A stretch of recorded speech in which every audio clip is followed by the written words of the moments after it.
오른쪽에 강세왕 자신이 그린 자화상하고 비교를 해보면 선묘가 강세왕께 좀 딱딱하죠.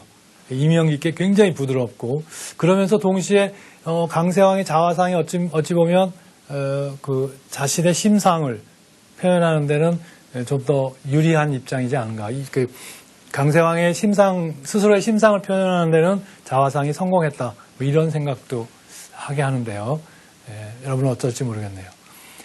그 다음에 이제 조선 후기 초상화가 이제 서양 그 광학 기법, 광학 기제를 도입해서 그린 경우가 나타납니다.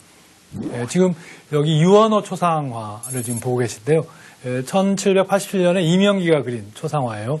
그 입상을 그리고 있는데, 그 오른쪽에 용체, 장활, 시, 원신, 감, 일반, 즉 얼굴과 몸의 넓이와 길이를 원래 몸의 2분의 1로 축소해서 그렸다고 써놓고 있습니다. 그 조선시대 초상화 중에서 키를 절반으로 줄여 그렸다고 하는 유일한 기록인데요. 왜 저런 기록이 있을까 의혹을 갖게 하거든요.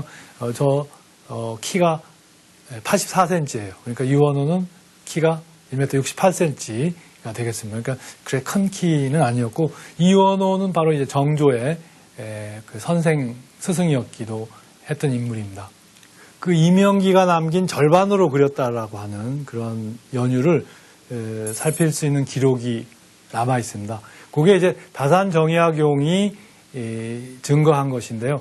7실파려안이라고 하는 것을 이용해서, 즉 카메라 옵스쿠라를 이용해서 인물의 초상화의 초본을 그린 내력을 보감 이기양 묘지명에 남기고 있습니다. 그러니까 이기양은 이제 정약용의 형 친구예요. 정약전의 친구인데, 정약전의 집에서 이기양이 마당에 앉아서 초상화의 초본을 카메라 옵스쿠라 앞에서 그리고 있는데, 대학볕에서 카메라 옵스쿠라 앞에 초본을 그릴 때 조금이라도 움직이면 이제 화가가 그 본을 놓칠 수가 있게 되니까 움직이지 않고 앉아 있는데 꼭 흙으로 빚은 조각 같다, 이렇게 이제 정의학용이 기록을 남기고 있습니다. 이런 서양화법과 카메라 옵스쿠라 같은 광학 기제에 대한 체험은 바로 이제 조선 후기, 특히 정조 이후의 초상화의 새로운 변모를 가져오게 했습니다. 그 조선 정조 시절의 대표적인 초상화가 이 서직수 초상입니다. 얼굴은 이명기가 그리고 몸은 김홍도가 그린, 당시 정조의 어진을 그릴 때 참여했던 두 화가가 이 서직수라고 하는 문인 초상을 그리게 된 거죠. 어떤 연유인지는 잘 알 수 없고, 서직수라는 사람이 어떤 관료 생활을 했는지는 밝혀진 게 없어요. 그러니까 관료 생활을 하지 않은 그런 문인이라고 봐야죠. 동파관을 쓰고 도포를 입고 가죽신을 신지 않고 그냥 버선발 차림으로 모델을 쓰고 그렸어요. 바로 이제 그러면서 제가 보기에는 조선시대 초상화 중에 얼굴이 제일 잘생기신 분, 그래서 저는 미스터 조선을 뽑으려면 아마 이 서직수를 초상을 뽑고 싶은데요. 이렇게 잘 그렸음에도 서직수가 자기 초상화에 대한 이제 발문을 쓰면서 거기에 이제 정성스럽게 쓰지 않고 쓰다가 지워버렸어요. 강산 이런 부분들을 마구 지워서 그 메모를 한 걸 보면 마음에 안 들었던 것 같아요. 그래서 김홍도가 몸을 그리고 이명기가 얼굴 그리고 두 화가는 국수다, 지금 국가의 최고의 화가라는데 내 마음에 안 든다, 그렇게 써놓고 있어요. 자신의 정신을 담지 못했다, 이렇게 얘기하고 있는데 아마 과욕인 것 같아요. 제가 보기에는 특히 김홍도가 그린 몸의 그 비단 옷의 질감, 입체감 나는, 사실감 나는 질감 표현, 이런 것들은 크게 성공한 그런 작품성을 보여줍니다. 특히 이명기의 그 얼굴 그리는 솜씨는 이 얼굴 표현을 통해서 눈과 코와 그 얼굴의 입체감을 살려내는 그런 기법, 특히 눈에다가 온 초점을 맞추어서 그 사람의 정신을 이렇게 안광을 통해서 표현하려고 하는 의도, 이런 걸 찾아볼 수가 있죠. 한편 재미있는 것은 이 몸하고 얼굴을 두 화가가 그리면서 어깨 부분, 목 부분이 잘 안 맞았던 모양이에요. 그래서 이제 수정한 흔적이 뚜렷합니다. 특히 이 조선 정조 시절의 초상화는 이 어깨 부분, 목과 어깨 부분 수정이 많아요. 초상화, 직접 초상화, 실제 초상화를 초본이 아니고 실제 초상화에서 이렇게 저렇게 지우고 그린 작품들을 볼 수가 있는데, 이런 것들은 아마도 제가 보기에는 카메라 옵스쿠라 같은 체험을 통해서 정확한 맞춤, 몸과 얼굴의 맞춤을 이렇게 시도하고 있다고 볼 수가 있습니다.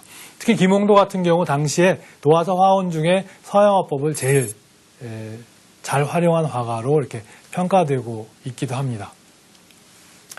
19세기에 들어서는 이제 그 초상화도 역시 쇠퇴기에 오면서 그 18세기 영조나 정조 시절에 가졌던 그런 탄력 있고 긴장감 넘치고 그런 사실감 나는 그런 초상화 화법이 퇴락하는 양상도 같이 보입니다. 그러면서 새로운 형식, 재미있는 이런 형식들이 출현하는데요. 그 한 예가 19세기 초에 그려진 조씨 삼형제 초상이에요. 이 조씨 삼형제 초상은 이 삼형제가 모두 대과에 급제해서 관료 생활을 했던 그런 기념으로 해서 큰 형을 중심으로 해서 오른쪽에 작은 형, 왼쪽에 막내 이렇게 배치하고 초상화를 흉상으로 그렸는데요.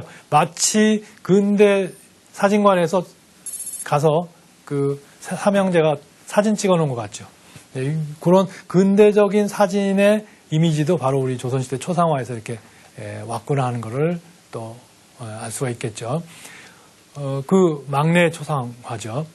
그러니까 이명기가 그렸던 얼굴의 그런 정밀한 이미지들은 조금 가십니다. 선들이 좀 딱딱하고 의습 옷주름 선도 좀 굵고 두텁고, 이렇게 해서 역시 조선의 몰락과 함께 조선시대 초상화도 퇴락하고 있구나라고 하는 걸 보여주죠. 그런 과정에서도 이런 도암 이제 같은 초상화를 통해서 역시 그 문인 정신이 가진 용모를 그려내는 전통이 죽지 않음을 엿볼 수가 있습니다. 그만큼 조선시대 초상화가 좋은 초상화들이 그렇게 그려진 걸 보면 그만큼 화가들이 그 대상 인물을 그리면서 존경할 수 있었다. 그냥 단순히 돈 받고 그린 게 아니고 그 인물을 존경해서 그렸다라고 하는 느낌이 들 정도로 그 대상에 대한 애정과 대상이 지닌 진실성을 표현하고 있다는 것을 보여주는 대표적인 예가 이 도암 이제 초상화죠.